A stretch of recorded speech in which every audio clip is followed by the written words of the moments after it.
الفاتحة إلى حضرة سيدنا مولانا حبيبنا شفيعنا ورتعنا محمد صلى الله عليه وآله وسلم. ما لا جميع آبائي وإخوانهم من الأنبياء والمرسلين وآل كل وصحابة وسائر الصالحين ومن أرسله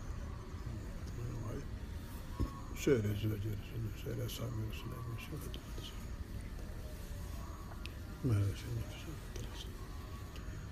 ما لا رزقنا الحسن سيدنا الحسين جنة ذريته ما لا سيدنا علي زين العابدين سيدنا محمد الباقر سيدنا جعفر الصادق سيدنا علي ما لا روح سيدنا المهاجر سيدنا أحمد بن عيسى سيدنا فكر المقدم محمد بن علي البحري ثم إلى المقدم الثاني سيدنا عبد الرحمن الصديق محمد بعمي ثم سيدنا عمر الأخبار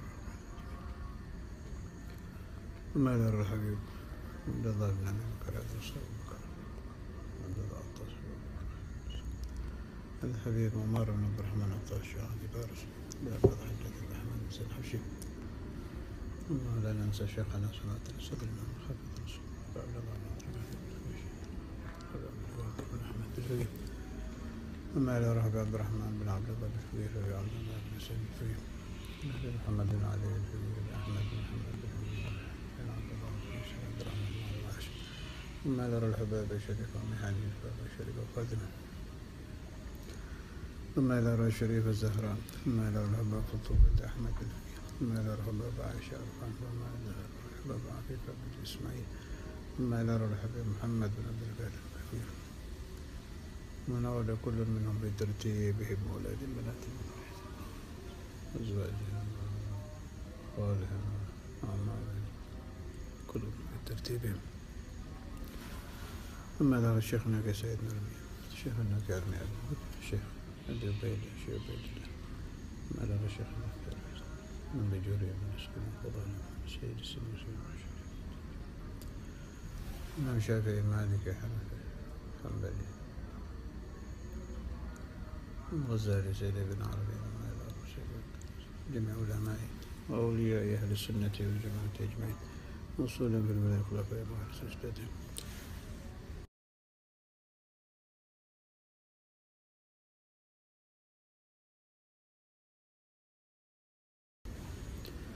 ثم إلى سلطان الأولياء مولانا الشريف الآية الله مولانا رحمة الله عنه مولانا مالك إبراهيم مولانا بيري ثم إلى مولانا بورنو مولانا جاجة مولانا كريجة مولانا قدس مولانا جمال الكبرى مولانا إبراهيم الصغير مولانا إسحاق ثم إلى مولانا المغربي مولانا الشيخ سباكر سيدتي فاطمة بنت جميع متقدمين جميع خلفائهم موصولا في الولاية خلفائهم وأهل سلسلتهم أجمعين ثم إلى أرواح جميع علماء وأولياء أهل السنة والجماعة خصوصا من ذكرت أسماءهم ومن قرأت كتبهم في هذه الليلة قبل هذه وبعد هذه الليلة موصولا في الولاية خلفائهم وأهل سلسلتهم ثم إلى روح جميع أصحاب الطرائق المحمدية خصوصا سيد الشيخ عبد القادر الجيلاني سيد أحمد كبير الرفاعي سيد إبراهيم الدسوقي سيد أحمد البلوي سيد النقشبندي سيد التجاني سيد الإدريسي سيد أصحاب الطرائق المحمدية موصولين في الولاية الخلفاء مع سلسلتهم ثم الأرواح الأربعة المتصرفين ثم الأرواح رجال البراء ثم الأرواح جميع الأقطاب والأوتاد والأنجاب والأبدال والأغواث والأفراد وأهل النوبة وأهل الدرب وغوث الأعظم ثم إلى كل ولي ووليد مشارك صغيرهم وكبيرهم ذكرهم من سيم جنهم وصولهم على سلسلتهم ثم إلى أروى الحبيب الإمام الكتب حسين بن أبي بكر عدروس الحبيب عبد الله بن حسين المعتصم وجميع أوليائك في جاكرتا وجميع أوليائك في جاوا الشرقية والوسطى والغربية ثم إلى أروى الحبيب محمد بن عبد الرحمن السكاب والحبيب محمد بن طاهر الحداث أحمد بن عبد الله بن طاهر العتاس ثم إلى روكي حميد باسوان ثم إلى روكي خليل بن كلن سيد يوسف تلام ثم إلى الحبيب أبو بكر محمد السقاف حبيب هارون بهارون حبيب علي هاشم حبيب علي السقاف حبيب جعفر الشيخان ثم إلى الحبيب صالح المسلم الحامد حسين جدهم الشيخ أبو بكر بن سالم بخيس الأكاديمي سالم ثم إلى أرواح جميع أولياء هذه البلدة ثم إلى أرواح الشيخ إسماعيل الجيلاني وإلى الحبشي صاحب سنغافورة جميع أولياء في آسيا في جميع أولياء في الكون، ثم إلى روح جميع أهل زنبل وفرات وأقدر، ثم إلى روح جميع من دفن في فاس ومن دفن في شام في جميع الأرض، جميع رجال الإيمان جميع الجلال، ثم إلى روح جميع أوليائك وأنبيائك ورسلك وملائكتك أجمعين تعلم بأسمائهم، إن الله تعالى ينفعني ومن سمع هذا المجلس وأحبابهم بركاتهم وأسرارهم وأنوارهم وعلومهم ونفعهم في الدين والدنيا والآخرة على الدوام بلا محنة دنيا وأخرى. نويت تعلمه وتعليمه وتذكره وتذكير النفع والانتفاع والإفادة والاستفادة والحث على التمسك بكتاب الله سنة رسوله صلى الله عليه وسلم، والدعاء إلى الهدى والدلالة على الخير ابتغاء مرضاته وقربه وثوابه وحسن الخاتمة على اللطف والعافية والصلاح العاقبة، بنية الفتوح والملوك والرسول الصلاح القلب والجسد والروح طبة النصوح. اللهم اجعلني مجاب الدعوة دائما في الأمام كل مدة. اللهم اجعل كل سلبي بعد العطاء من موجبات سلب العطاء، بنية سهل قلوب البالغ صدق والمدرس كافة الشباب المنابي، بنية إن الله تعالى يجعل الخير في هذه السنة وقربنا سنة وسهل الله تعالى ويدفع الله حضر الشياطين وإلى حضرة النبي محمد صلى الله عليه وسلم. الفاتحة. أعوذ بالله من الشيطان الرجيم. بسم الله الرحمن الرحيم. الحمد لله رب العالمين الرحمن الرحيم مالك يوم الدين، إياك نعبد وإياك نستعين، اهدنا الصراط المستقيم صراط الذين أنعمت عليهم غير المغضوب عليهم ولا الضالين. بسم الله الرحمن الرحيم. الحمد لله رب العالمين. اللهم صل على سيدنا محمد طب القلوب ودوائها وعافية الأبدان وشفائها ونور الأبصار وضيائها وقوت الأرواح وغذائها وعلى آله وصحبه وسلم. أعوذ بالله من الشيطان الرجيم. بسم الله الرحمن الرحيم. قالوا سبحانك لا علم لنا إلا ما علمتنا إنك أنت العليم الحكيم. قال يا آدم أنبئهم بأسمائهم، فلما أنبأهم بأسمائهم قال ألم أقل لكم إني أعلم غيب السماوات والأرض وأعلم ما تبدون وما كنتم تكتمون.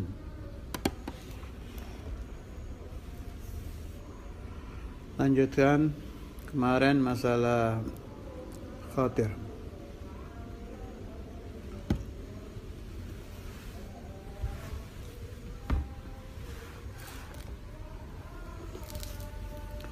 Masih Tanwirul Qulub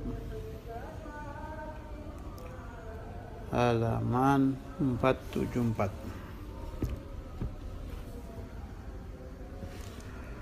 Wa'lam, ketahuilah olehmu, annal khawatir allati taridu 'alal qalbi arba'atun. Kemarin khawatir yang dari diri kita dan dari syaitan sudah dibahas. Ketahuilah olehmu, sesungguhnya khawatir yang datang di hati itu ada 4. 1 Rabbani, 2 Malaki, 3 Syaitani, 4 Nafsi atau Nafsani. Fa'alamatul khatirir Rabbani annahu la yandafi'u bid-daf'i li'anna lahu 'alal qalbi sawlatal azali liwurudihi min hadratil qahhar. Wa alamatul khatiril malaki an ta'qubahu ladhah ma'a burudah wa la yajidu sahibuhu alaman wala taghayyuran fi sadrihi wa innama huwa kannasih. Jadi kalau khatir rabbani yang datangnya dari Allah Subhanahu wa taala itu tidak bisa ditolak. Ini sulit didapat. Sulit didapat ini. Tandanya tidak bisa ditolak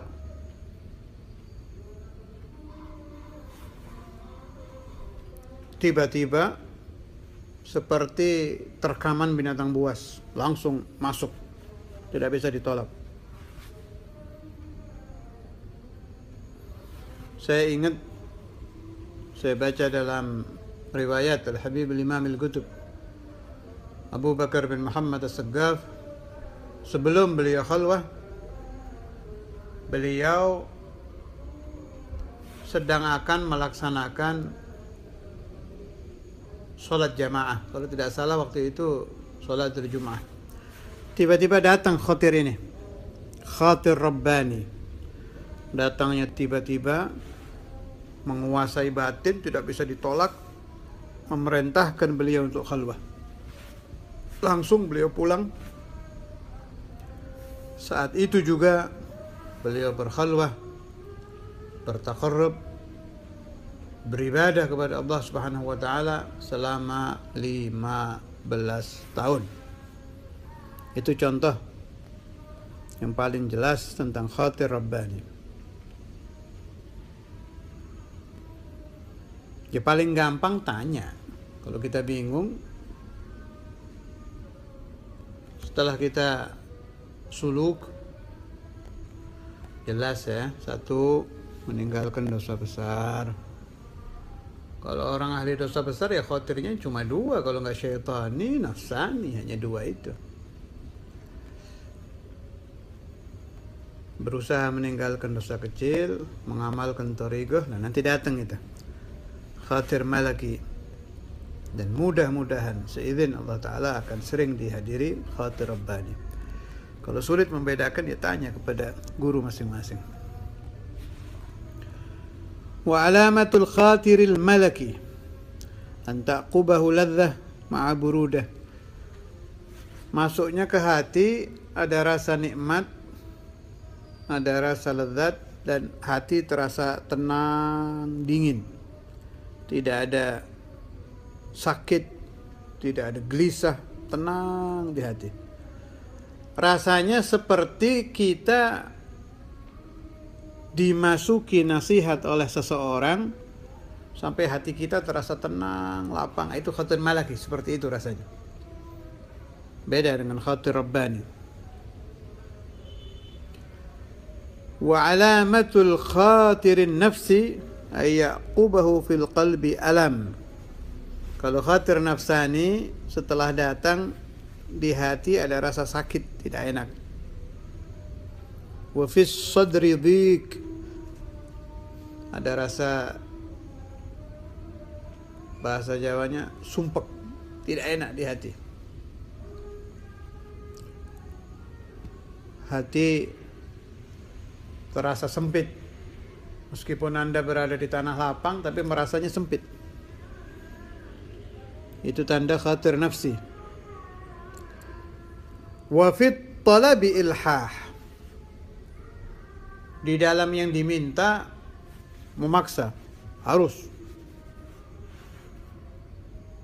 Fa inna an-nafsa kat-tifli tulihhu fi matalibiha wa la tastabdilu bihi ghairah. Rasanya persis seperti anak kecil yang merengek-rengek, memaksa, meminta sesuatu. Begitu juga khatir nafsani. Kalau belum dituruti, seperti itu.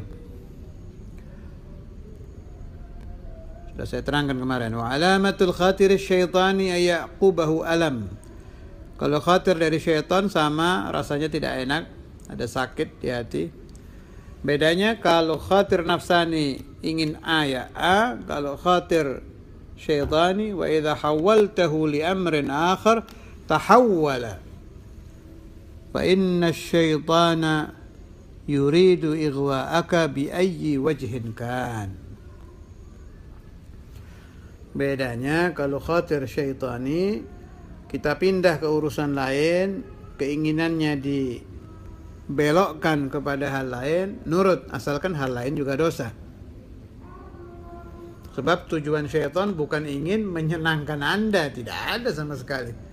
Tujuan syaitan hanya ingin menyesatkan, mati dalam keadaan sesat, masuk neraka, selesai, itu tujuannya.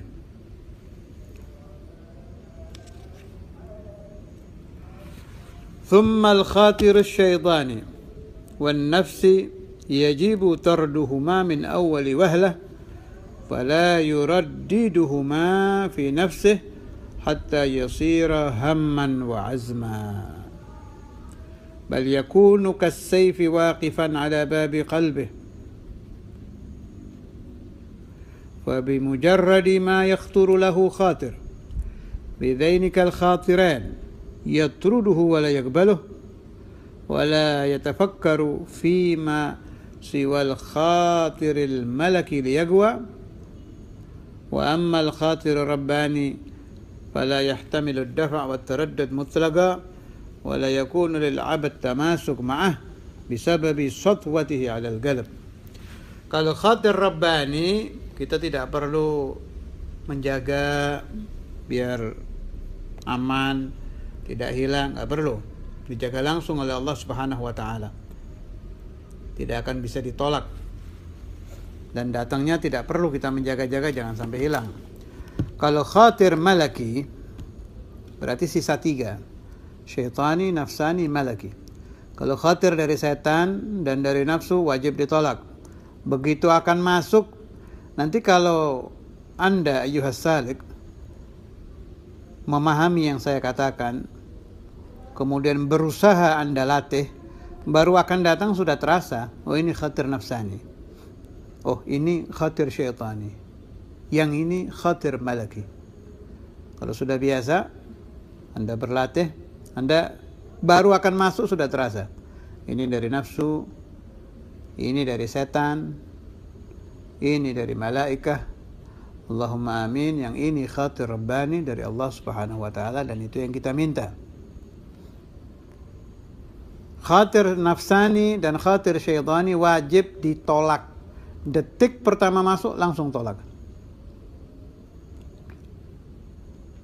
Caranya bagaimana? Anda harus seperti orang yang membentangkan pedang.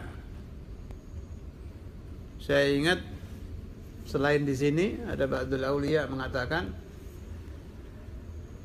rumah bisa dijaga, kerajaan bisa dijaga, tapi hati kita tidak bisa kita kirim penjaga, harus kita sendiri yang menjaga.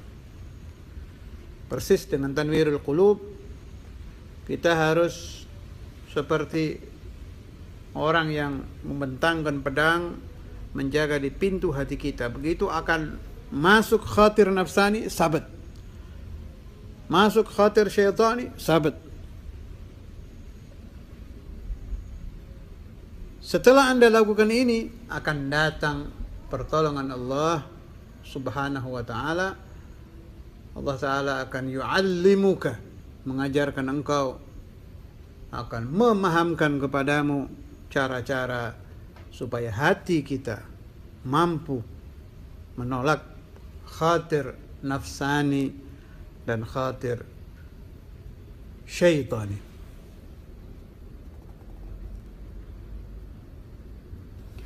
Wala yatafakkaru fima siwal khatiril malaki liyaqwa. Khatir yang dari malaikat ini bagaimana caranya biar kuat? Ini yang sering saya bahas di beberapa malam yang lalu. Perbanyak qiraatul Quran. Perbanyak hal-hal yang mendatangkan malaikat. Boleh Anda lakukan seperti yang dilakukan oleh orang-orang ahlu thariqah. Selalu menghadiahkan suratul Fatihah untuk para malaikat. Pertama, malaikat Jibril, Mikail, Israfil, Israel, atau yang lebih kita kenal dengan sebutan Malaikatul Arba'ah, Fatihah ini. Ada Jibril, Mikail, Israfil, Israel. Kemudian usahakan kalau sholat subuh, syukur-syukur bisa jamaah. Itu penting. Selain berjamaah, hadirkan hati, khusyukkan. Sebab Sayyidina Maulana Al-Walid Al-Habib Abdullah bin Abdul Qadir Al-Faqih radhiyallahu ta'ala anhu, pernah beliau melaksanakan salat subuh di Mahal Bukhari, yang sampai sekarang masih ada di Darul Hadith. Di dalam pesantren ada tempat namanya Mahalul Bukhari. Konon saya dengar riwayat dari ba'dul muallimin dulu, sebab dinamakan Mahalul Bukhari, Sayyidina Maulana Al-Walid Al-Habib Abdullah bin Abdul Qadir Al-Faqih radhiyallahu anhu membaca di dalam tempat itu kitab Sahihul Bukhari langsung di depan Imam Al-Bukhari. Kembali kepada riwayat malaika. Satu waktu beliau sholat subuh, begitu salam kanan, salam kiri, biasa itu dalam sholat kan kita tutup dengan salam. Beliau melihat di belakangnya ada beberapa orang, waktu itu masih beliau sangka orang, memakai pakaian putih, imamah putih. Ditanya, man antum? Yang satu menjawab, ana Jibril. Sebelahnya lagi ditanya, kalau saya tidak salah sambil berjabat tangan. Saya tidak yakin riwayat berjabat tangan, syak. Kalau menanyakan positif. Man antum? Dijawab, ana Mikail. Satu lagi ditanya, man antum? Dijawab, ana Israfil. Memang malaikat Israel tidak hadir, sebab Sayyidina Al-Walid dulu selalu meminta panjang umur. Karena itu oleh Allah Subhanahu wa taala tidak dihadirkan. Nah, keterangan Sayyidina Al-Walid, hudurul malaikah ini karena beliau melaksanakan salatus subuh. Aqimis salata liduluki syamsi ila ghasaqil lail wa qur'an al-fajr inna qur'an al-fajri kana mashhuda. Mashhuda itu yang ditafsir oleh Sayyidina Al-Walid ay mashhudan bil malaikah. Jadi salat subuh itu kalau dilaksanakan dengan betul-betul akan menyebabkan hudurul malaikah. Karena bersihnya hati Sayyidina Maulana Al-Walid, beliau melihat dan bisa bercakap-cakap. Nah, kalau untuk kelas kita cukupkan dengan iman. Karena itu jangan ada rasa malas ketika Anda memaksa keluarga Anda, anak-anak laki dan perempuan Anda untuk sholatus subuh. Kalau melawan, cambuk mereka, pukul. Perintah Nabi Muhammad SAW, pukul.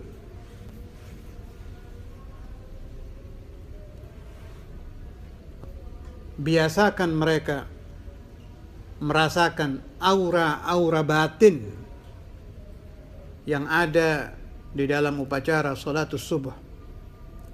Ahlul qulub,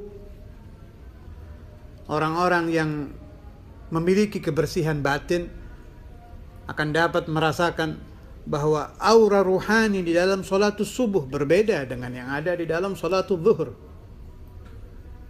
Aura ruhani yang ada dalam sholatul zuhur berbeda dengan aura ruhani yang ada dalam sholatul asr.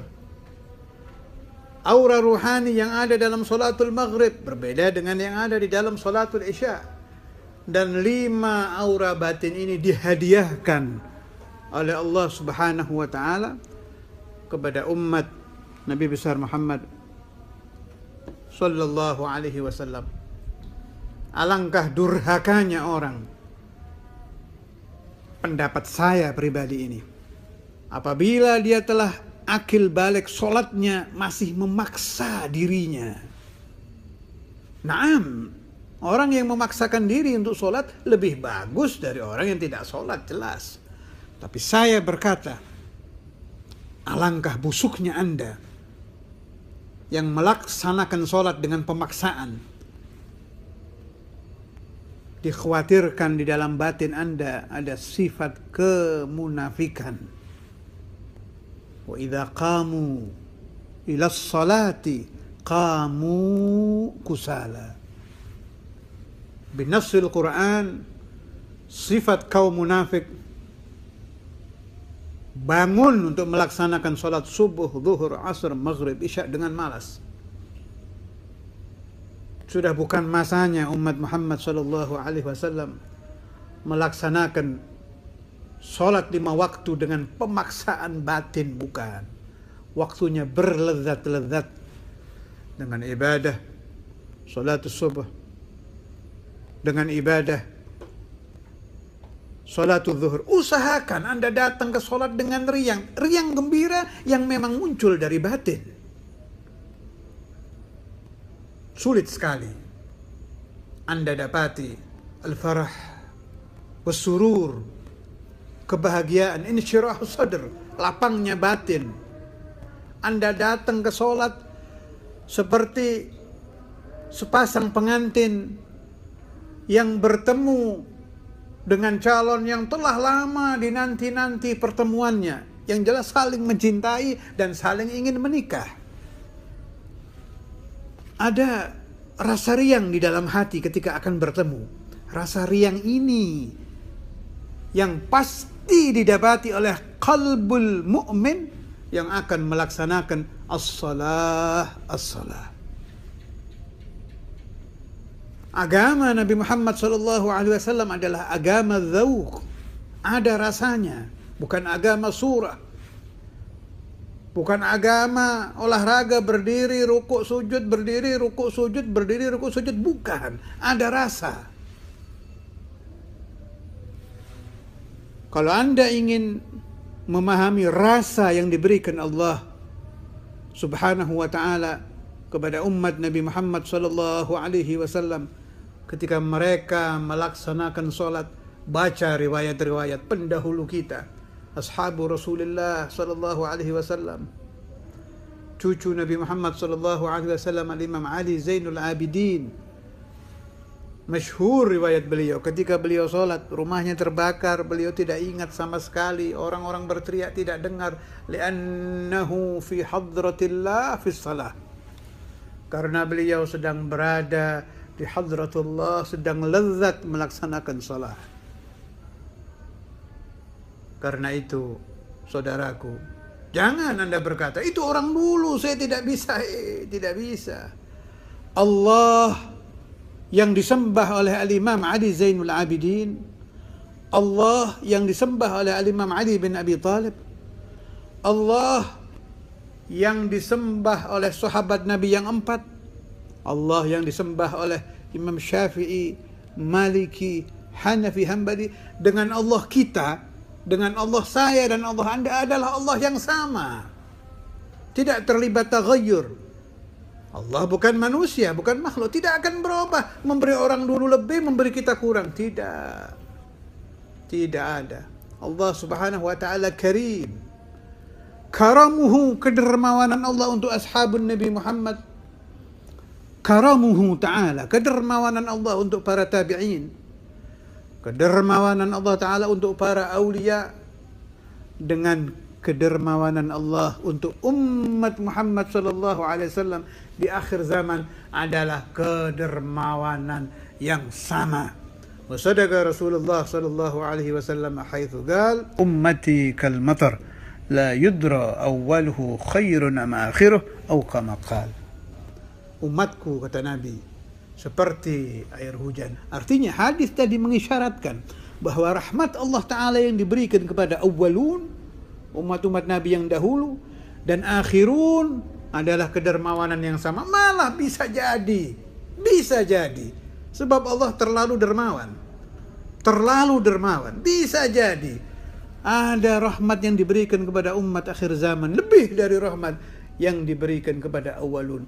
Kata-kata saya bisa jadi dari segi saya berpikir, dari segi ulama memikirkan hadis tadi, min haitsu karamillah azza wa jal. Bukan dari segi saya mengatakan sahabat Nabi di bawah kita, bukan. Hasya wa kalla. Jelas ashabun Nabi Muhammad sallallahu alaihi wasallam adalah khairul qurun. Sebaik-baiknya masa adalah masa mereka. Sebaik-baiknya manusia adalah mereka. Sebaik-baiknya orang yang pernah bertemu dengan Nabi Muhammad SAW adalah mereka. Saya tidak mengatakan itu. Saya sedang berkata bahwa rahmat Allah Subhanahu wa Ta'ala tidak terikat masa, tidak terikat waktu, tidak terikat tempat, tidak terikat untuk siapa. Ya Karim, Ya Karim, Ya Rahman, Ya Rahim. Mudah-mudahan saya dan Anda diberikan rasa memahami karamullah Azza wa Jal, diberikan rasa menjadi abd, hamba, budak sahaya yang mengerti bahwa budak ini mempunyai Rabbun Karim, Tuhan yang sangat dermawan. Allahumma akrimna bikaramik, Allahumma akrimna bikaramik, Allahumma akrimna bikaramik ala dawam bila mihnah dunya wa ukhra lana wa lil ahbab. Rabbana taqabbal minna wa aqbalna bisirri asrar al-Fatiha wa ila hadratin Nabi. Bismillahirrahmanirrahim. Alhamdulillahi rabbil alamin arrahmanirrahim maliki yawmiddin.